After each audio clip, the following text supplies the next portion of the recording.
Hello नमस्कार friends, कलानिकेतन art hub चॅनलमध्ये सर्वांचे स्वागत आहे। आपल्या चॅनलमध्ये तुम्हाला ड्रॉइंग विषयी सखोल माहिती मिळत असते।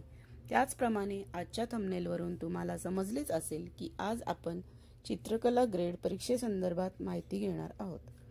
शाळेतून मुलांना परीक्षेची नोटीस आल्यावर बऱ्याच पालकांना माहित नसते चित्रकलेची कोणती परीक्षा।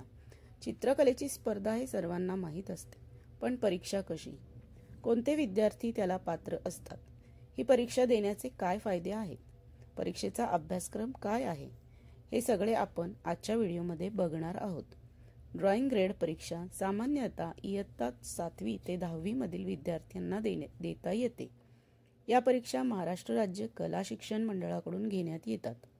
एलिमेंटरी परीक्षा ही साधारणपणे इयत्ता 7वी आणि त्यापुढील विद्यार्थ्यांसाठी असते।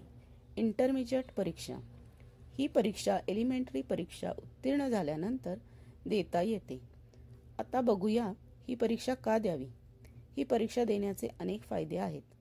विशेषतः ज्या विद्यार्थ्यांना कला क्षेत्रात करिअर करायचे आहे, शासकीय कला महाविद्यालयांमध्ये प्रवेश घेण्यासाठी इंटरमिजिएट परीक्षा उत्तीर्ण असणे आवश्यक आहे।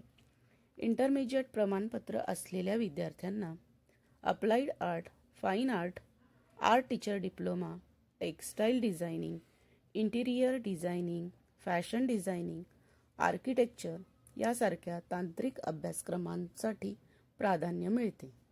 त्याचप्रमाणे महाराष्ट्र बोर्डाच्या 10वीच्या निकालात या परीक्षांमध्ये ए किंवा बी ग्रेड मिळाल्यास विद्यार्थ्यांना एक्स्ट्रा मार्क्स मिळतात। या परीक्षेमुळे विद्यार्थ्यांमध्ये असलेले चित्रकला कौशल्याचे मूल्यमापन होते आणि त्यांच्यातील कलागुणांना अधिक वाव मिळण्यास मदत होते। एलिमेंटरी ग्रेड परीक्षेमध्ये एकूण 4 विषय असतात: वस्तुचित्र, स्मरणचित्र, संकल्पचित्र, भूमिती व अक्षरलेखन।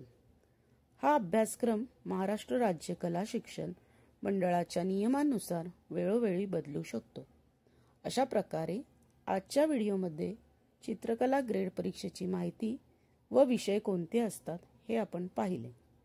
तुम्हाला व्हिडिओ माहितीपूर्ण वाटला असेल तर लाईक शेअर नक्की करा। आज इथेच थांबू, पुढील व्हिडिओमध्ये विषयांची सविस्तर माहिती घेऊयात। चॅनल बघत रहा।